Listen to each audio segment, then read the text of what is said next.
Well, we've got a question today from a listener in San Francisco named Emma. Okay, I want to hear from Emma. And let's hear from Emma so we can dive into this topic. Hi, Michelle and Craig. I have 3 younger brothers and am a new mom to a 1-year-old little boy. What can we do to change the fact that we raise our girls and we love our boys?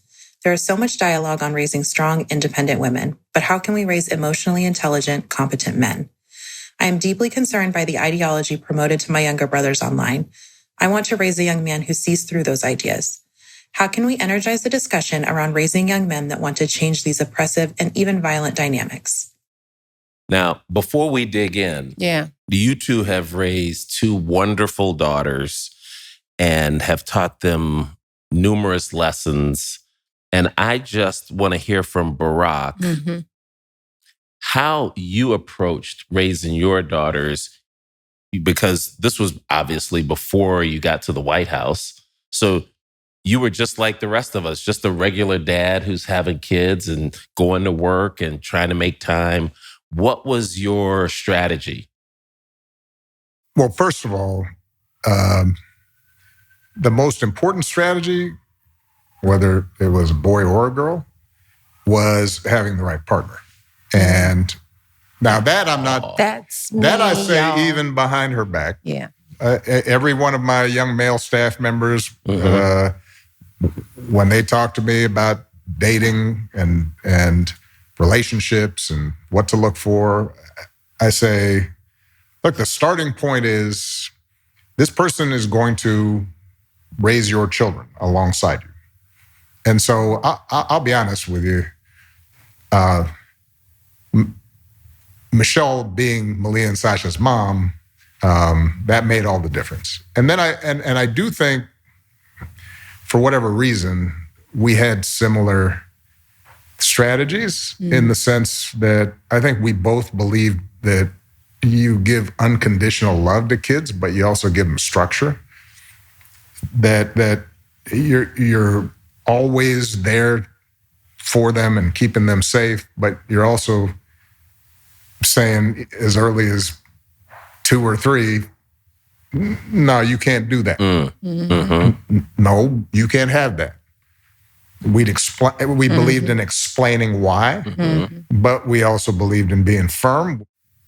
We had bedtimes and bath times, and you had to eat your vegetables even if you didn't like them. Right. And you couldn't act stupid in public. Yeah. And couldn't do it. Couldn't whine for what or you throw wanted. tantrums. Yeah. And so we had, I think, a shared vision of how to, what your mom always used to talk about. You're raising adults. Right. And so you're starting off saying to them, here are consequences for your actions. Here's responsibilities that we think you can handle. Make mistakes and learn from them. Right? I do think, though, thinking about raising boys in the same way you're thinking about raising daughters, which is how do you make them good, responsible people who know how to function and know how to understand themselves well enough that they can navigate this really complicated world and setting high expectations. So there are a lot of these things that apply to boys and girls. I do think that there are some particular issues with boys that as a society we're not addressing. I do think as a society we have to create more structures for boys and men to have guidance, rituals, frameworks, encouragement, to be able to meet a wide range of role models so that whatever their inclinations, they can see a path to success that isn't just sports or money, making a lot of money. And so that's on all of us together. What I would say to Emma would be, in your community, even if you have a wonderful male partner who's in the house, I think it still would be good to find assets in the community, people in the community, friends in your community,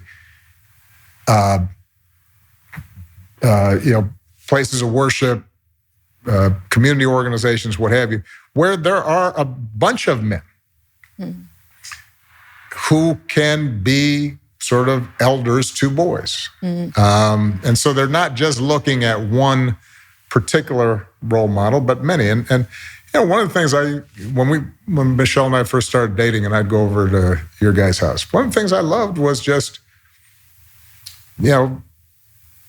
seeing all your uncles and your cousins. And there were a bunch of different kinds of men. There were men that were kind of soft-spoken, and then there were men that were loud, and there were men who were engineers, and then there were men who were police officers, or they drove a jitney cab, right? And that's one of the things that I think a lot of times boys need is not just exposure to one guy. One dad. No matter how good the dad is. He can't be everything. He can't be everything. And that boy may need somebody to give the boy some perspective on the dad. Yeah, right? Yeah.